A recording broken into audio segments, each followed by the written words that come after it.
presentació, el teu nom, anys i per què vens aquí a participar a les 24 hores. Bé, soc l'Oriol Mena, tinc 36 anys i el motiu pel qual participo a les 24 hores és perquè és una cursa emblemàtica, és una cursa única en el nostre país i òbviament arreu del món, i des de ben petit que la gaudeixo, i per mi aquest cap de setmana és el cap de setmana esperat de tot l'any. L'any passat, de fet, no vas participar. Com és que tornes ara aquest any i què va passar? Bé, com molts de vosaltres sabeu, la meva feina és ser copilot de cotxes. L'any passat va coincidir amb una cursa, aquest any, de fet, fins a l'últim moment també coincidia amb el Rally d'Argentina, no havia de ser aquí, però degut a uns canvis d'última hora imprevistos en l'equip m'ha permès de deixar-me el cap de setmana lliure i poder gaudir amb tots vosaltres d'aquesta cursa. La sisena corona, podríem dir, és l'objectiu de l'equip aquesta edició? Sí, òbviament t'enganyaria si et digués que el que venim a fer és no anar a guanyar. No, òbviament venim a guanyar, venim a fer la feina ben feta, si es guanya perfecte, si no també, però l'objectiu, òbviament, com tots els equips que prenen part en aquesta cursa, és guanyar aquesta cursa.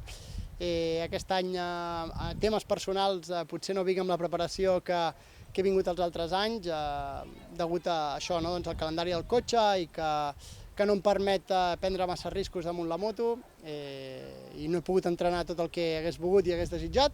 Però bé, vinc amb 3 nanos molt joves, que estan valents, que estan molt forts, que han entrenat durant tot l'estiu i faran la feina super ben feta. I l'última ja, el palmarès que tens, és molt llarg. Aquest any, de fet, també has guanyat el Rally Dakar. Participes des del 2018 al Rally Dakar.